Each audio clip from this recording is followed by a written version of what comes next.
the new investigation into what should be one of the biggest questions of the last couple of years. The investigation is now completed. The question is, who blew up the Nord Stream pipeline? This investigation was led by a, quote, private enthusiast, a Swedish engineer named Eric Anderson. He was fed up over the lack of information, so he decided, I'm going to go down and look myself, which kind of pisses me off. We shouldn't have to wait for a Swedish, a Swedish private enthusiast to answer one of the bigger questions of our time. But it's over now. It's been over a year. So what did the private enthusiast tell us? He's not sure now. Okay, that's helpful. May I ask, can we get some answers on a few things? It seems like the press and the government, Congress, the White House, the Pentagon, they seem to be releasing all kinds of stuff about UFOs. I don't even know what this is. Every day, there's another one today. Yeah, UFOs are real, and we've got alien spaceships. Wait, what? And I don't know if it's real or just a distraction, but could we maybe lay off the aliens for just a second, and let's just talk about the real story of the vaccines and the unexpected deaths and what happened with that? How about, hey, who started the COVID-19 virus? How did it happen? Or could we get some answers on the Twitter files? Here's one I'd like. Epstein's client list. If this guy were a trucker in Nebraska, everyone on that list would have been exposed by now. How about we work a little bit on the pipe bomb from January 6th? We don't know anything about that. How about who's Jane's revenge? Or what was the motive for the Las Vegas shooter? Why don't we know any of those things? Yet, we know exactly what Donald Trump said about a document that they never found. And that's not even to mention the manifesto that we never got either. They're still keeping that from us. The trans person's manifesto who went into the school and killed 6 people. And they keep saying, well, there's all these conspiracy theorists. Well, because you're not telling us anything. Mm-hmm. You're not coming forth with information that makes any sense. So currently, there are official investigations being conducted by Sweden, Denmark, Germany, and Russia. And nobody seems to have any information.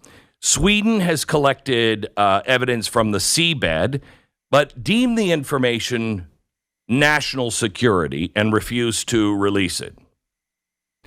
There comes a point in a nation's history where national security means you should release the information because nobody's believing any institution. Why would the government investigating this be content with the whole world just thinking maybe it's the United States? It doesn't make sense that it's Russia, but maybe it was Russia. At first, the United States and Russia blamed each other. Then the veteran journalist Seymour Hersh wrote an in-depth article that claimed the United States was ultimately responsible. What did the government respond with? I haven't read that article. I don't think that's true. Oh, okay. Well, that makes me feel better. Then the reports started to surface of Russian ghost ships. Well, let's call the Scooby-Doo team. Let's get the mystery van in. 3 months ago, Joe Biden met with the German counterpart for a private meeting.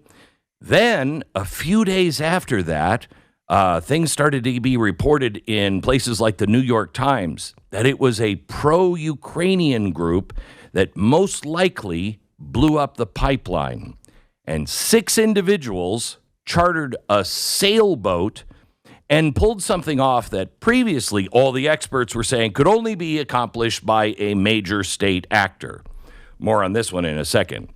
So back to him, the curious Swedish engineer in his private investigation, Eric Anderson, read Seymour Hersh's article, and his original intent was to try to prove it accurate. But on conclusion, he decided the most likely culprits were amateurs with not a lot of experience. He found that the explosives used and how they were placed were, how do I say this, not Navy SEAL quality. So not the U.S. government, says the private enthusiast. Well, you know what? I feel so good when we're on the verge of World War III that a Swedish private enthusiast could give us the answers. TheGrayZone.com received exclusive photos from Eric Anderson's investigation, and their analysis, I've never even heard of, but let's see what they have to say. Their analysis differs from Anderson's. They cite another independent engineer that none of us have heard of, named Michael Cobbs. And he says that the amount of explosive used, around 100 pounds, was very, very specific. Not too much, not too little. Goldilocks, it was just right. He said if we disregard the chain reaction caused by the overpressure at all the other crime scenes, the scale of destruction certainly seems calculated, but by no means exaggerated. These were no amateurs at work. So maybe Hersh was right. Maybe Hersh was wrong. Who knows? Because no one will tell us anything. There is no one searching for an honest answer anywhere on earth except regular people. Everybody in the news media, everybody in politics, they don't care about the truth. In fact, they're pushing lies on us all the time. Hey, are you a man? Have you been pregnant before? No, I'm a man, and men can't get pregnant. How dare you say that? Now, here's what they will tell us. After Biden met with the German prime minister, and this is the only official narrative that we have, a pro-Ukrainian group of 6 individuals that are connected to the Ukrainian military chartered a sailboat and set off to blow up Nord Stream. How do we know this? Well, apparently a tip came in from a, quote, Western intelligence agency. Oh, they said 5 men and 1 woman loaded diving gear, oxygen tanks, and 100 pounds of explosives onto the sailboat. Then, without any other equipment, no decompression chamber, somehow or another, the 5 men and the 1 woman, I want to make sure that we're very inclusive. There was a woman on board. Somehow they took that 100 pounds of explosive down to the ocean floor, placed them exactly in the right place on the pipelines. And the tip from the Western Intelligence Agency went on to say it was a lucky thing that they placed the explosives exactly in the right place. A recent report from the Swedish outlet, the Expressen, which is probably a little more credible than the Gray Zone, but seeing that I've never heard of the Expressen either, who knows? They said a lot of important clues were found when authorities located the sailboat. Now, on this sailboat, they found traces of explosives that match exactly what would be needed. Not what was used, but what would be needed for underwater demolition. That's an amazing luck. I would have gotten away with it, too, if it wasn't for those darn kids in the mystery van.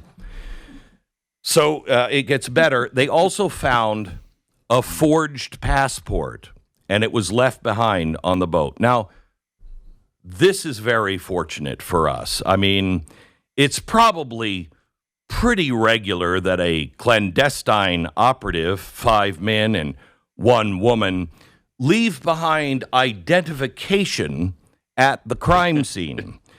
But they tracked down, the Expression did. They tracked down the person identified on the passport, who, of course, was Ukrainian. Also, of course, they can't find him. They don't know what happened. They got a picture of him, and we've got cameras all over the world. We just can't, darn it. I wish we could find that guy, but we can't. They did, however, track down one of his relatives who stated they knew for a fact that he was not out of the country during the time of the bombing. So there's that. We have the Expression, which is very, very credible. And we have this guy's family who said the opposite. Gee, who do we believe? So now we're back to square one. We currently have 4 official investigations. 2 of them are private investigations, and one with an extremely lucky Western Intelligence Agency tip that claims 6 people on a sailboat pulled everything off. Dueling narrative after dueling narrative. I don't know. It feels like, again, confusion is almost purposeful. The media is doing absolutely zero real investigation and journalism. None.